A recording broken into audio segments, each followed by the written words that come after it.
Chapitre 3.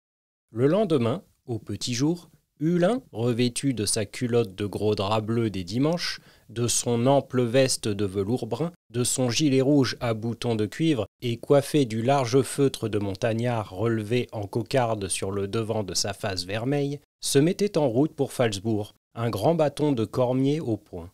Phalsbourg est une petite place forte, à cheval sur la route impériale de Strasbourg à Paris. Elle commande la côte de Saverne, les défilés du Haut-Bar, de la Roche-Plate, de la Bonne-Fontaine et du Grofthal. Ces bastions, ces avancées, ces demi-lunes se découpent en zigzags sur un plateau rocheux. De loin, on croirait pouvoir en franchir les murs d'une enjambée, mais en arrivant, on découvre le fossé large de 100 pieds, profond de 30, et les sombres remparts taillés dans le roc en face. Cela vous arrête tout court. Du reste, sauf l'église, la maison commune, les 2 portes de France et d'Allemagne en forme de mitre, les aiguilles des 2 poudrières, tout le reste se cache derrière les glacis. Telle est la petite ville de Phalsbourg, qui ne manque pas d'un certain caractère de grandeur, surtout lorsqu'on traverse ses ponts et qu'on pénètre sous ses portes trapues garnies de herses à dents de fer. À l'intérieur, les maisons se distribuent par quartiers réguliers. Elles sont basses, bien alignées, construites en pierre de taille. Tout y porte le cachet militaire. Hulin, poussé par sa robuste nature et son humeur joyeuse, à ne jamais s'alarmer pour les choses à venir, considérait tous les bruits de retraite, de débâcle et d'invasion qui circulaient dans le pays comme autant de mensonges propagés par la mauvaise foi. Aussi qu'on juge de sa stupéfaction, lorsqu'au sortir de la montagne et sur la lisière des bois, il vit le tour de la ville rasé comme un ponton. Plus un jardin, plus un verger, plus une promenade, plus un arbre, plus une broussaille. Tout était abattu à portée de canon. Quelques pauvres diables ramassaient les derniers débris de leurs maisonnettes et les portaient en ville. On ne voyait plus rien à l'horizon que le cordon des remparts traçant sa ligne sombre au-dessus des chemins couverts. Ce fut un coup de foudre pour Jean-Claude. Durant quelques minutes, il ne put articuler une parole, ni faire un pas. « Oh oh » dit-il enfin, « cela va mal, cela va très mal, on attend l'ennemi. » Puis, ses instincts guerriers reprenant le dessus, un flot de sang colora ses joues brunes. Ce sont pourtant ces gueux d'Autrichiens, de Prussiens, de Russes, et tous ces misérables ramassés jusqu'au fond de l'Europe qui sont cause de tout cela, s'écria-t-il en agitant sa trique. Mais gare, nous leur ferons payer le dégât. Il était possédé d'une de ces colères blanches, telles qu'en éprouvent les honnêtes gens lorsqu'on les pousse à bout. Malheur à celui qui l'aurait regardé de travers à ce moment. 20 minutes après, il entrait en ville, à la suite d'une longue file de voitures attelées de 5 et 6 chevaux, traînant à grand-peine d'énormes troncs d'arbres destinés à construire des blockhaus sur la place d'Armes. Entre les conducteurs, les paysans et les chevaux hennissants, tempêtant, faisant feu des 4 pieds, marchait gravement un gendarme à cheval, le père Kels, qui semblait ne rien entendre, et disait d'un ton rude « Courage, courage, mes amis, nous ferons encore 2 tournées jusqu'à ce soir. Vous aurez bien mérité de la patrie. » Jean-Claude franchit le pont. Un nouveau spectacle s'offrit à lui dans la ville. Là régnait l'ardeur de la défense. Toutes les portes étaient ouvertes. Hommes, femmes, enfants allaient, couraient, aidaient à transporter les poudres et les projectiles. On s'arrêtait par groupes de 3, 4, 6 pour s'informer des nouvelles. « Hé, voisin !»« Quoi donc ? Un courrier vient d'arriver ventre à terre. Il est entré par la porte de France.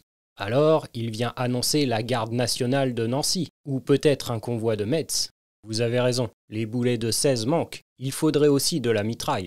On va casser les fourneaux pour en faire. » Quelques bons bourgeois, en manches de chemise, debout sur des tables, le long des trottoirs, s'occupaient à blinder leurs fenêtres avec de grosses pièces de bois et des paillasses. D'autres roulaient devant leurs portes des cuves d'eau. Cet enthousiasme ranima Hulin. « À la bonne heure !» s'écria-t-il. « Tout le monde est de la fête ici. Les alliés seront bien reçus. » En face du collège, la voix glapissante du sergent de ville Armentier criait « Faisons savoir que les casemates vont être ouvertes à cette fin que chacun puisse y faire transporter un matelas et 2 couvertures par personne, et que messieurs les commissaires de la place vont commencer leur tournée d'inspection pour reconnaître que chaque habitant a 3 mois de vivres d'avance dont il devra justifier.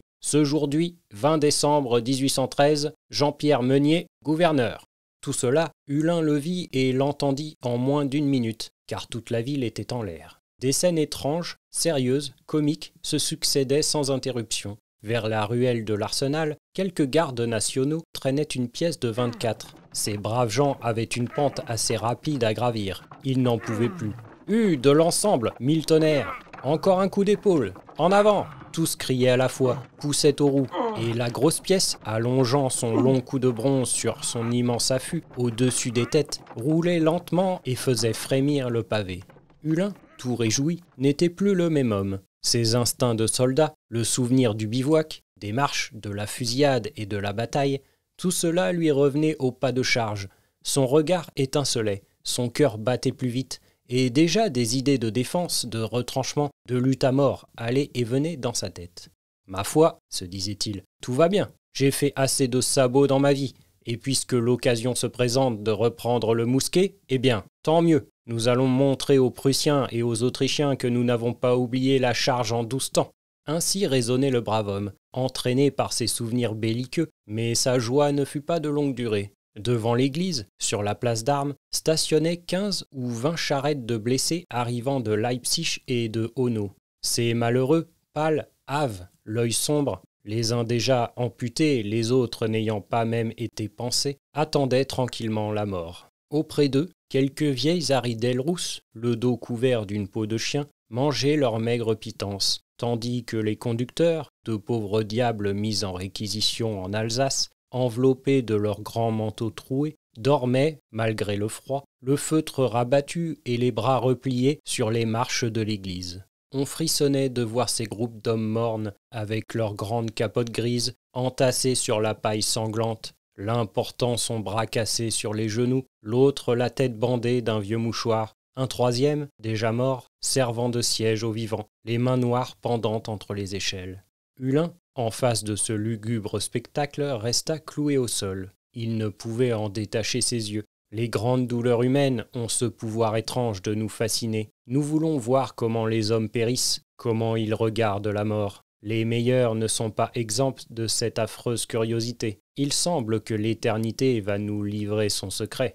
Là, donc, près du timon de la première charrette, à droite de la file, étaient accroupis 2 carabiniers en petites vestes bleues de ciel, 2 véritables colosses, dont la puissante nature fléchissait sous l'étreinte du mal. On eût dit 2 cariatides, écrasés sous le poids d'une masse énorme. L'un, aux grosses moustaches rousses, les joues terreuses, vous regardait de ses yeux ternes, comme du fond d'un affreux cauchemar. L'autre, plié en 2, les mains bleues, l'épaule déchirée d'un coup de mitraille, s'affaissait de plus en plus, puis se relevait par sursaut, en parlant tout bas, comme au milieu d'un rêve.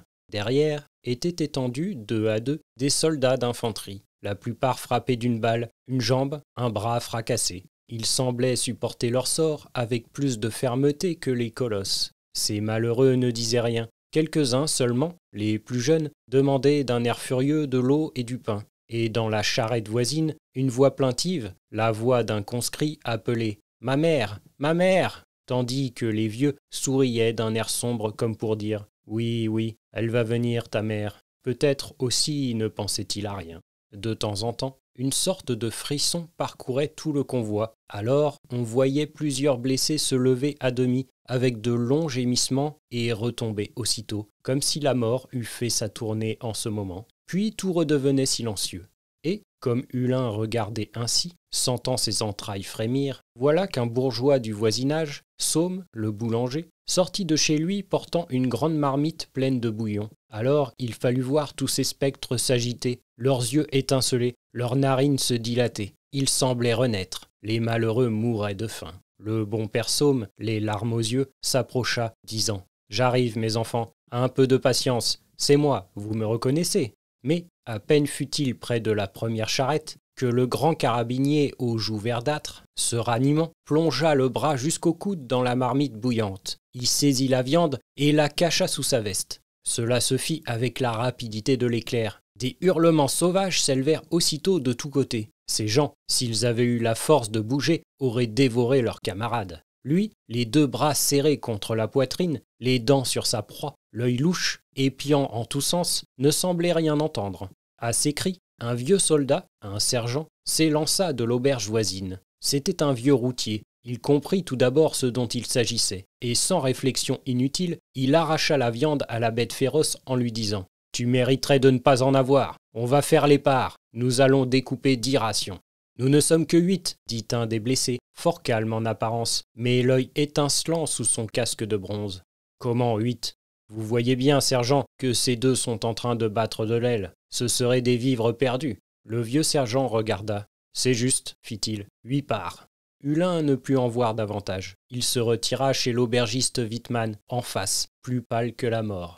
Wittmann était aussi marchand de cuir et de fourrure. En le voyant entrer, « Hé, c'est vous, maître Jean-Claude » s'écria-t-il. « Vous arrivez plus tôt qu'à l'ordinaire. Je ne vous attendais que la semaine prochaine. » Puis, le voyant chanceler. « Mais dites donc, vous avez quelque chose ? Je viens de voir les blessés. »« Ah, oui, les premières fois, cela vous tombe dans les jambes. Mais si vous en aviez vu passer 15 000, comme nous autres, vous n'y penseriez plus. »« Une chopine de vin, bien vite, » dit Hulin, qui se sentait mal. « Oh, les hommes, et dire que nous sommes frères. »« Oui, frères jusqu'à la bourse, » répondit Wittmann. « Tenez, buvez un coup, ça vous remettra. »« Ainsi, vous en avez vu passer 15 000, » reprit le sabotier. « Au moins, depuis 2 mois, sans parler de ceux qui sont restés en Alsace et de l'autre côté du Rhin, car, vous comprenez, on ne trouve pas de charrette pour tous, et puis beaucoup ne valent pas la peine d'être emportés. »« Oui, je comprends. Mais pourquoi sont-ils là, ces malheureux ? Pourquoi n'entrent-ils pas à l'hôpital ? » ?»« L'hôpital ? Qu'est-ce qu'un hôpital ? 10 hôpitaux pour 50 000 blessés ? Tous les hôpitaux, depuis Mayence et Coblence jusqu'à Phalsbourg, sont encombrés. Et d'ailleurs, cette mauvaise maladie, le typhus, voyez-vous, Hulin, tue plus de monde que le boulet. Tous les villages de la plaine à 20 lieues d'ici en sont infestés. On meurt partout comme des mouches. Heureusement, la ville est en état de siège depuis 3 jours. On va fermer les portes. Il n'entrera plus personne. J'ai perdu pour ma part mon oncle Christian et ma tante Lisbeth. Des gens aussi sains, aussi solides que vous et moi, maître Jean-Claude. Enfin, le froid est venu. Il y a eu cette nuit gelée blanche. Et les blessés sont restés sur le pavé toute la nuit ? Non, ils sont arrivés de Saverne ce matin. Dans 1 heure ou 2, le temps de laisser reposer les chevaux, ils partiront pour Sarrebourg. En ce moment, le vieux sergent, qui venait de rétablir l'ordre dans les charrettes, entra en se frottant les mains. « Hé hé, dit-il, ça fraîchit, papa Wittmann. Vous avez bien fait d'allumer du feu au poêle. Un petit verre de cognac pour rabattre le brouillard. Ses petits yeux plissés, son nez en bec de corbin, les pommettes de ses joues séparées du nez par 2 grosses rides en paraphe, lesquelles se perdaient dans une large impériale roussâtre. Tout riait dans la physionomie du vieux soldat, tout respirait la bonne humeur joviale. C'était une vraie figure militaire, hâlée, brunie par le grand air, pleine de franchise, mais aussi de finesse goguenarde. Son grand shako, sa grosse capote gris-bleu, le baudrier, l'épaulette, semblaient faire partie de son individu. On n'aurait pu se le représenter autrement. Il se promenait de long en large dans la salle, continuant à se frotter les mains, tandis que Wittmann lui versait un petit verre d'eau-de-vie. Hulin, assis près de la fenêtre, avait remarqué d'abord le numéro de son régiment, 6e d'infanterie légère. Gaspard, le fils de la mère Lefebvre, servait dans ce régiment. Jean-Claude allait donc avoir des nouvelles du fiancé de Louise, mais au moment de parler, son cœur battit avec force. Si Gaspard était mort, s'il avait péri comme tant d'autres, le brave sabotier se sentit comme étranglé. Il se tut. Mieux vaut, pensait-il, ne rien savoir. Pourtant, au bout de quelques instants, il ne put y tenir. « Sergent, dit-il d'une voix enrouée, vous êtes du 6e léger ?»« Mais oui, mon bourgeois, » fit l'autre en se retournant au milieu de la salle. « Ne connaîtriez-vous pas un nommé Gaspard Lefebvre ?»« Gaspard Lefebvre, de la 2e du 1er, parbleu. Si je le connais, c'est moi qui l'ai mis au port d'armes. Un brave soldat, morbleu, dur à la fatigue. Si nous en avions 100 000 de cette trempe, alors il vit, il se porte bien. Oui, mon bourgeois. Après ça, depuis 8 jours que j'ai quitté le régiment à Frédéricstal pour escorter ce convoi de blessés, vous comprenez, cela chauffe. On ne peut répondre de rien. D'un moment à l'autre, chacun de nous peut recevoir son affaire. Mais il y a 8 jours, à Frédéricstal, le 15 décembre, Gaspard Lefebvre répondait encore à l'appel. Jean-Claude respira. « Mais alors, sergent, faites-moi l'amitié de me dire pourquoi Gaspard n'a pas écrit au village depuis 2 mois. » Le vieux soldat sourit. Ses petits yeux clignotèrent. « Ah ça, mon bourgeois, Croyez-vous par hasard qu'on n'ait rien de mieux à faire en route que d'écrire? Non, j'ai servi. J'ai fait les campagnes de Sambre et Meuse, d'Égypte et d'Italie, mais cela ne m'empêchait pas de donner de mes nouvelles. Un instant, camarade, interrompit le sergent. J'ai passé par l'Égypte et l'Italie comme vous. La campagne que nous venons de finir est tout à fait particulière. Elle a donc été bien rude. Rude, c'est-à-dire qu'il faut avoir l'âme chevillée dans tous les membres pour ne pas y avoir laissé ses os. Tout était contre nous. La maladie, les traîtres, les paysans, les bourgeois, nos alliés, enfin tout. De notre compagnie, au grand complet lorsque nous sommes partis de Phalsbourg le 21 janvier dernier, il n'est revenu que 32 hommes. Je crois que Gaspard Lefebvre est le seul conscrit qui reste. Ces pauvres conscrits, ils se battaient bien, mais ils n'avaient pas l'habitude de se serrer le ventre. Ils fondaient comme du beurre dans la poêle. Ce disant, le vieux sergent s'approcha du comptoir et but son petit verre d'un seul coup. « À votre santé, mon bourgeois. Seriez-vous par hasard le père de Gaspard ? » ?»« Non, je suis un parent. » »« Eh bien, on peut se vanter d'être solidement bâti dans votre famille. Quel homme à 20 ans ! Aussi, malgré tout, il a tenu bon, lui, pendant que les autres descendaient la garde par douzaines. « Mais, reprit Hulin après un instant de silence, je ne vois pas encore ce qu'il y avait de si particulier dans la dernière campagne, car nous aussi nous avons eu des maladies, des traîtres. »« De particulier !» s'écria le sergent. « Tout était particulier. Autrefois, si vous avez fait la guerre en Allemagne, vous devez vous rappeler qu'après 1 ou 2 victoires, c'était fini. Les gens vous recevaient bien, on buvait du petit vin blanc, on mangeait de la choucroute et du jambon avec les bourgeois, on faisait danser les grosses commères, les maris, les grands-papas riaient de bon cœur, et quand le régiment partait, tout le monde pleurait d'attendrissement.